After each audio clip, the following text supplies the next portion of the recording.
In a world filled with dungeons and adventures, the Stormbreaker party has quickly risen to fame, becoming the latest sensation. However, Monarch, the support mage and errand runner of the group, doesn't feel like he belongs. He thinks he's holding them back, doubting his worth within the team. But in reality, it's quite the opposite. The other members are so attached to him that they even compete for his attention. Will Monarch ever realize how much his teammates care about him? Or will he continue to feel out of place and consider leaving the group on his own? That question remains unanswered for now, as the party is currently surrounded by a pack of wolves, pushing them against the nearest wall. If it wasn't obvious, this dungeon is teeming with danger, where a single misstep could mean death. In this place, everyone must rely on each other to survive. Just before the wolves could strike, Monarch activated his skill, boosting the strength of his teammates. In an instant, they were all locked in battle, fighting off the wolves, while Monarch could only watch their backs, feeling a bit weighed down by the fact that they were all trying to protect him. After all, his role was to support them. And yes, let's not forget, this is a harem story, so of course, Monarch has his teammates wrapped around his finger.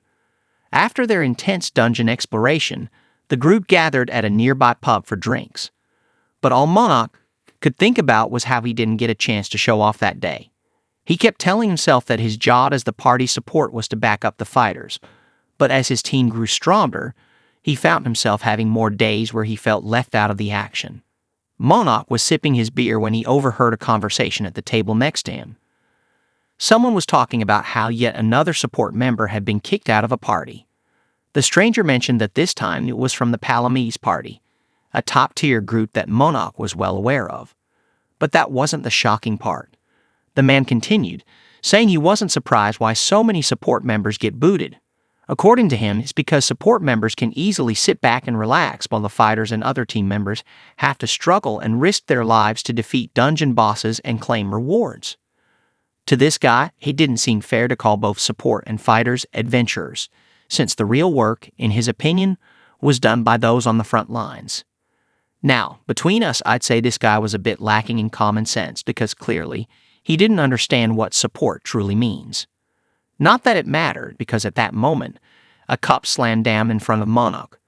Their leader, Rain, had just arrived and was looking straight at him, asking why he had such a troubled expression on his face. Rain, the party's leader and dual-wielding swordsman, was sitting way too close to Monarch, his breath heavy with alcohol. Leave it to a few drinks to loosen people up, and Rain was no exception. He nudged Monarch, playfully insisting that he spill what's on his mind since they'd be splitting the bill today. But Monarch knew better.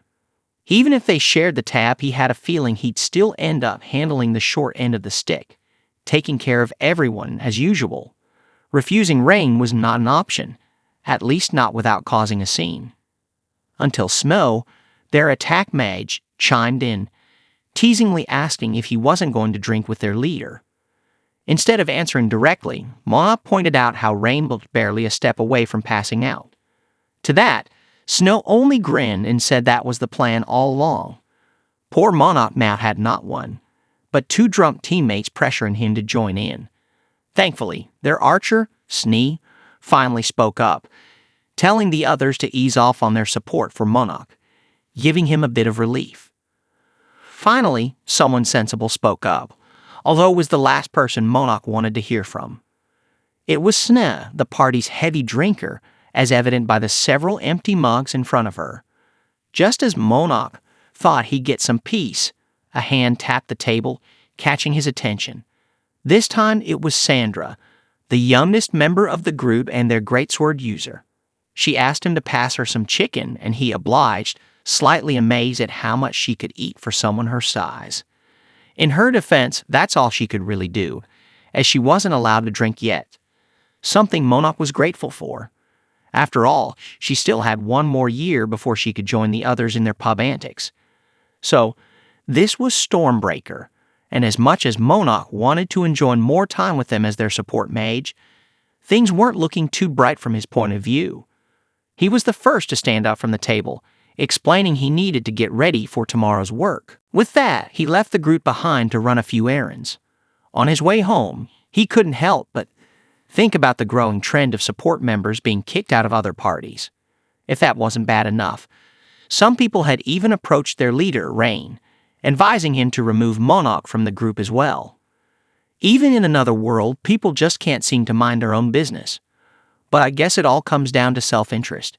You see, there's a standard rule set by the Adventurers Guild that all profits from a mission are split equally among the party members. So, the fewer members in your party, the bigger the share for each person. It's a short-sighted strategy of enjoy now, suffer later, because how can you keep fighting without buffs or boosts? For some greedy members, having fewer people means getting a smaller portion, which doesn't sit well with them. And unsurprisingly, those who think this way are usually the frontliners, risking their necks while support members like Monarch stay safely in the back. He couldn't blame them for thinking that way. Monarch knew his party, Stormbreakers, was filled with talented adventurers with bright futures ahead. Quite impressive for a group that's only been together for 2 years.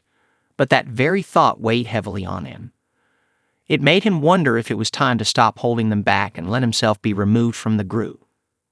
I've never seen someone so eager to be kicked out, especially when Monarch was doing more than his fair share. He constantly exchanged intel with other guilds and teammates, staying alert to the ever-changing situations. On top of that, as the party's go-to errand runner, he was the one picking up supplies and handling all the formalities with the guild. In battle, he supported the frontline attackers whenever he could, even if it meant losing sleep. You could say he was a jack of all trades, everything except for fighting on the front lines. So, the fact that he thought he should be removed from the team was baffling, even to the group itself. But do you know what fueled this self-sabotaging mindset? Monarch had critics, people from other guilds who gossiped behind his back, just because he was a support member.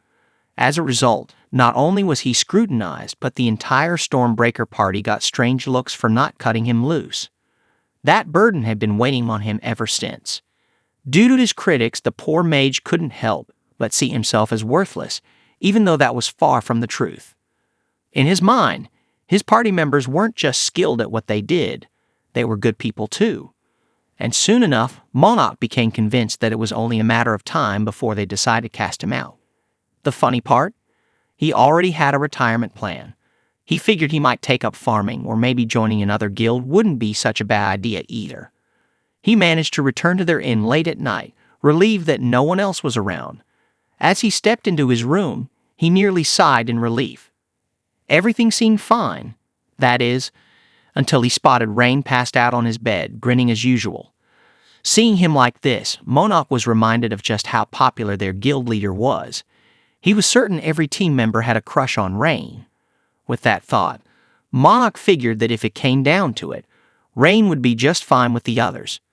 He mentally noted to tread carefully whenever he entered their shared room. But first, he had to figure out what to do next, since their leader was still asleep in his bed.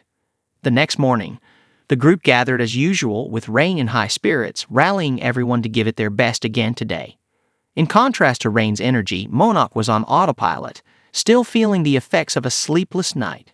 He yawned, prompting Snow to ask if he hadn't slept well. When Monarch explained that their leader had passed out in his bed, a collective gasp swept through the group, and a mix of emotions flashed across the girls' faces. Jealousy was the most obvious one, though Monarch, being clueless with social cues, didn't pick up on it. Snow, however, shot a sharp glare at Rain. Monarch quickly realized that his innocent comment may have stirred some drama, though he couldn't quite grasp why. After all, he was just a guy trying to get through the day. Eager to steer the conversation back to their mission, he reminded everyone of their plan. Today, they were going to take on the boss of the 18th dungeon lair. Before Rain and Snow could start bickering, Monarch used his magic to transport the team to the dungeon floor. In an instant, Stormbreaker found themselves on level 18. Before we move on, here's something important about dungeons. The deeper you go, the tougher your enemies get. So, the best way to avoid defeat is to keep leveling up and staying sharp. For the skilled members of Stormbreakers, the monsters on this level were nothing more than minor annoyances, easily defeated with little effort. So, for today, Monarch's main job was probably going to be collecting loot and storing it while the others fought. As he carefully dropped a gemstone into his inventory, Snow turned to him, asking if he was all right and telling him to stay behind her for safety. Snee and Sandra quickly chimed in, insisting that Monarch could stay behind them as well. And so, the battle between the three girls for Monarch's attention began. However, in classic Monarch fashion, he misunderstood the whole situation. He thought they were simply trying to stay on Rain's good side by protecting their party's fragile support mage. Little did he know, Rain also wanted to step in and defend him, though Snow shut that down, reminding her that as their pure PPS, she had to focus on dealing damage, whatever that meant.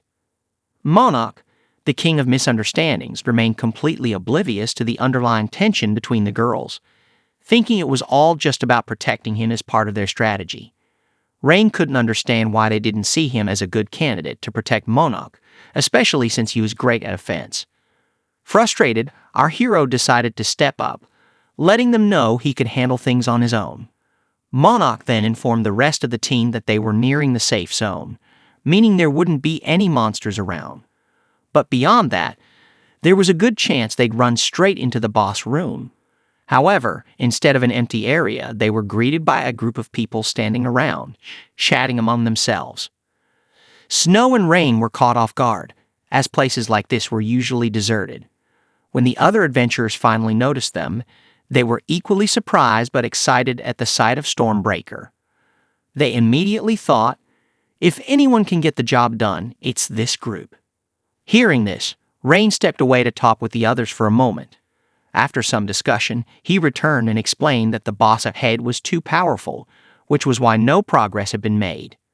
This irritated Snow, who, with his blunt nature, sarcastically asked if the adventurers were just too weak to defeat the boss. It turned out the reason everyone was stuck was because they had ventured deeper than they should have. Now, the adventurers were simply waiting for someone else to take down the boss for them. While all this talk was going on, Monarch stood quietly beside them, deep in thought about how the other adventurers were mishandling the boss fight. One of the adventurers even commented on how calm he was despite everything, while those behind him chatted about how popular Stormbreaker was, hoping their group could actually defeat the boss. However, they also shared a belief that the support members didn't deserve the same recognition as the main fighters, a common crab mentality that had been spreading among adventurers lately. Our hero made the mistake of glancing in their direction, unaware that one of them had already taken a dislike to him. Monarch, trying to defuse the situation, claimed he thought someone had called for him. But this bald adventurer was just looking for an excuse to start trouble. He grabbed Monarch by the collar, irritated that he was part of a strong group. While our hero remained still, the only thing running through his mind was how people like Baldy, with their hostility towards support roles like his, were the real reason why supports and other adventurers kept getting held back. It looked like the man was about to mock him into joining their group when a hand suddenly appeared, gripping Baldy's wrist so tightly that he had no choice but to let go of Monarch. Rain approached, casually stating how much he wanted to cut off Baldy's hand, but the only thing stopping him was the fact that their support mage wouldn't be happy about it. The leader of Stormbreaker then explained how Monarch had been the one gathering loot and double-checking important details they'd missed, which was the main reason the team had been able to progress so well. Before laying into Baldy and the others for having no clue what people like Monarch had been through to earn their place, Rain pulled Monarch away from the group of uglies. Meanwhile, the rest of the Stormbreaker crew shot threatening glares at those who dared mess with their support member. Once they were back together, Snow made it clear that he'd make sure none of those adventurers would ever succeed, with Snee agreeing that Rain would definitely take firm action. Rain, however, shrugged it off, saying they'd already had enough of a break, and it wasn't worth wasting any more time on them. Sandra tugged at Monarch's sleeve, reminding him that he was a crucial part of their team, and that they needed him because he made them stronger together. Monarch felt genuinely moved by her words, but before he could respond, the ground suddenly began to shake. The group was startled by a piercing roar coming from the boss room, prompting Monarch to open the door.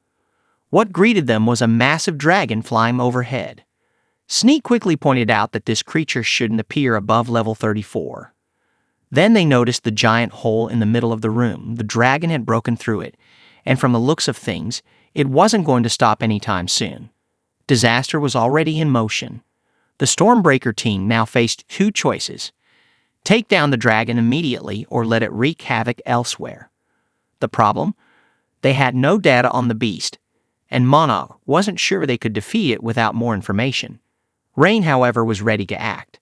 He knew they were the only ones who could stop it now. Filled with determination, he rallied his team, declaring that it was time to show the world what they were truly capable of. Just in time, Monarch devised a plan and quickly activated his Engage skill. This created a field that boosted the effects of support magic while also enhancing their physical abilities. Suddenly, the dragon lunged, leaving a crater in its wake. It was no exaggeration to say that Monarch would have been killed had the attack hit him, which is why he left the offense to his teammates. Snow, Sandra, and Snee launched a coordinated assault on the winged beast, briefly stunning the dragon. Monarch quickly analyzed the situation with his skills to see if their attacks were making an impact, and they were. He urged the team to keep up the pressure. Finally, it was Rain's turn. He unleashed his burst skill, and the team entrusted their final strike to their guild leader. With a powerful Stormburst blade, Rain delivered the finishing blow. The dragon was gone, leaving behind a massive trophy, a clear sign that Stormbreaker had defeated the final boss. Overjoyed, Rain ran straight into Monarch's arms, while the others cheered and praised Monarch for making it all possible. Confused, Monarch humbly pointed out that they were the ones who fought, not him. But Rain reassured him that none of them would have succeeded without his support, and they couldn't wait to keep fighting alongside him. Monarch was caught off guard by the sudden request, and without hesitation, he decided to walk away first, urging his teammates to head back and rest. As he turned his back on them, he couldn't help but marvel at how kind and powerful they all were. He knew it was only a matter of time before they could overcome any challenge, but until that day came, Monarch vowed to give them his unwavering support. Later that night, the three women lingered behind while Snow started complaining about how Monarch had such low self-esteem. Then there was Snee, who began talking strategy, particularly about her accumulate technique, which left her enemies disoriented after a flurry of attacks. The hidden damage would build up until the victim's body finally exploded. Snow and Sandra chimed in, teasing their support mage while Snee continued to gang up on him. But something else caught Snow's attention. Rain suddenly ran up and hugged Monarch. Pointing at Rain, Snow reminded their leader of the agreement they'd all made, and this is where things got tricky. Rain was actually a girl, but she acted like a guy as part of their team.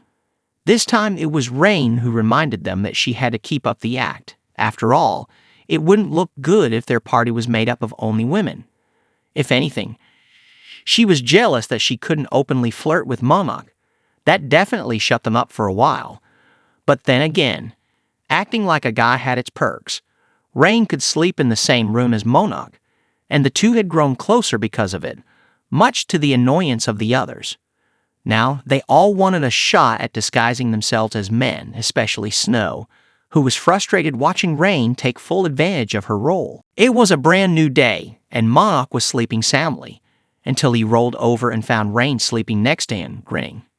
Seeing their leader right beside him made Monarch jolt out of bed, wondering how Rain ended up in the wrong bed again. Glancing out the window, he realized it was already morning, so he decided to get a head start on some chores. With the threat of being ambushed during the night, Monarch preferred to handle things in the morning.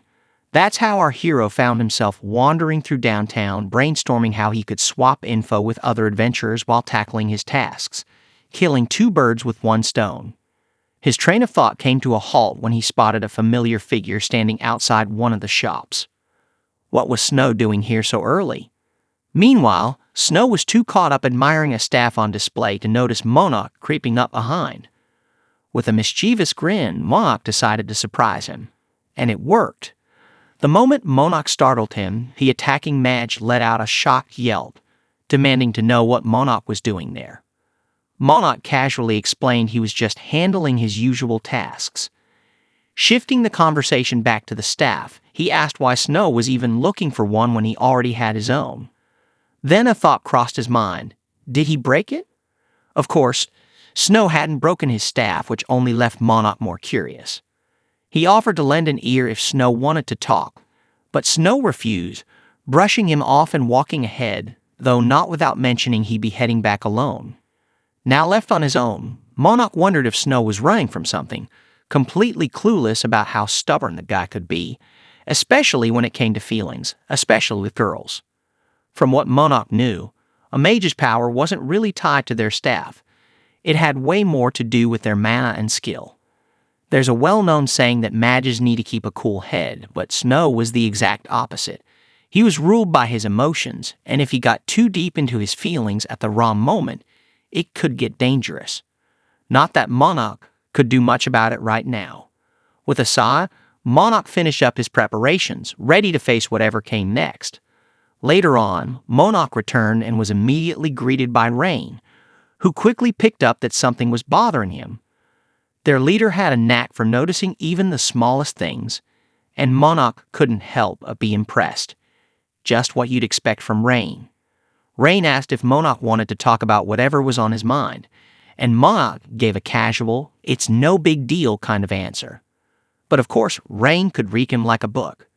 That response only meant one thing. Monarch was dealing with someone difficult. In Monarch's mind, he couldn't just open up about Snow easily. The guy could be pretty arrogant. Noticing his hesitation, Rain decided to back off and give him some space. But Rain warned him that if things got too out of hand, he'd step in, whether Monarch liked it or not. Monarch reluctantly agreed. Luckily for him, the rest of the team showed up just in time, cutting the conversation short. Rain quickly shifted gears, explaining the plan for the day. They were heading back to gather materials from the dungeon floor they explored before. He reminded everyone to stay sharp and be careful. Meanwhile, Snow was outright ignoring Monarch, refusing to even look at him. But there wasn't much time to dwell on it because Rain quickly warped them to the next dungeon floor. These warp points were super handy, letting them move freely to and from the floors they already cleared. Since Monarch's job was to support the group, he didn't have much to do on these cleared floors, and each member was more than capable of handling themselves in a fight. So there he was, being led by Sandra, who tightly held his hand. Monarch couldn't help but feel a little embarrassed, being protected by the girls all the time. But what could he do? He wasn't much of a fighter. As if that wasn't bad enough, a voice suddenly shouted out, warning Snow about a monster heading his way. Without missing a beat, Snow took it down with his ice shards, showing off his usual skill. Watching him in action, Monarch couldn't help but wonder what had been bothering Snow earlier. Just as that thought crossed his mind, Sandra suddenly tapped on his arm, snapping him back to reality and grabbing his attention. Sandra gave him a sharp look, noting how strange he was acting today. Without digging for more information, she told him to stay focused or he'd be in trouble. He quickly apologized. Since they were already talking, Monarch seized the chance to mention that there was no need to hold hands while exploring. Besides, he didn't want to be a burden to her. Sandra immediately dismissed his concern with a shake of her head, eyes sparkling as she vowed to protect him, even as she had to do it with just one hand. The thought left Monarch feeling a little embarrassed, but they continued walking as they were. As they moved on, Monarch asked Sandra what she thought of Snow's performance so far. She glanced at their teammate for a moment before saying Snow was acting like her usual self, though maybe a bit rushed. Sandra had noticed that Snow's steps were quicker than usual, which Monarch thought could be her intense focus. But after Sandra pointed it out, Monarch recalled that Snow often relied on her instincts when it came to magic, so she could easily be influenced by her emotions. The real question was, why was she feeling so rushed or anxious? Before Monarch could dive deeper into his thoughts, Sandra interrupted by asking if her advice had helped. Monarch nodded with a grin, giving her a playful pat on the head as a thanks. Just then, Sonny appeared, announcing it was time to move on. As Monarch let go of Sandra's hand, she teased him, saying, "At least you're free from me now," but then grabbed his hand again, vowing to protect him this time. Sonny chimed in, warning that since they were headed into a narrower path, she might accidentally hit Monarch with her massive sword. But as the older sibling figure of the group, she assured Sandra that her time to step up would come again. With that, Sandra finally released Monarch, albeit reluctantly. Shifting his attention to Monarch, Sonny wasted no time and asked outright if he'd been fighting with Snow. Monarch blinked in surprise. How did she know? Was it that obvious? Their archer simply shrugged, saying Monarch was as easy to read as a book. On top of that, she pointed out Snow had been acting strange too, like how she kept glancing at Monarch from the corner of her eye. This comment made him glance at Snow, who immediately looked away. Since the topic was already brought up, Monarch asked if Sonny had any idea why Snow was acting like that. Sonny mentioned she had a few theories, but Snow hadn't shared anything with her directly, leaving them both in the dark. Sonny pointed out that Monarch was probably the best person to figure out what was really going on, confident that he'd get to the bottom of it soon enough. Monarch, however, always believed that Sonny, being Snow's childhood friend, understood her better. Before he could say more, Sonny took his hand and started leading him forward. He tried protest, but Sonny reminded him that Sandra had held his hand in the same way earlier, making him wonder if Sonny was just messing with him. A part of him knew it was true, but another part realized there was more to it. If he paid closer attention, he might see they were both trying to win him over. The next day, Snow made her way to the warp point in the dungeon, only to find Monarch already there. She frowned and asked why he was hanging out in the dungeon on their day off. But Monarch flipped the question right back at her. He mentioned hearing rumors about people with a death wish wandering around this region, which Snow immediately dismissed. Still, Monarch didn't mince words. Going alone into a dungeon was a risky move, and they both knew it. Monarch knew he had to stop her, but Snow was stubborn. With a sigh, he narrowed his eyes and asked if she was really planning to go in alone. Snow nodded, but added a condition. He had to come with her. Caught off guard, Monarch raised an eyebrow as Snow sighed in defeat, walking toward the warp point. It was clear they were going in together, whether she liked it or not.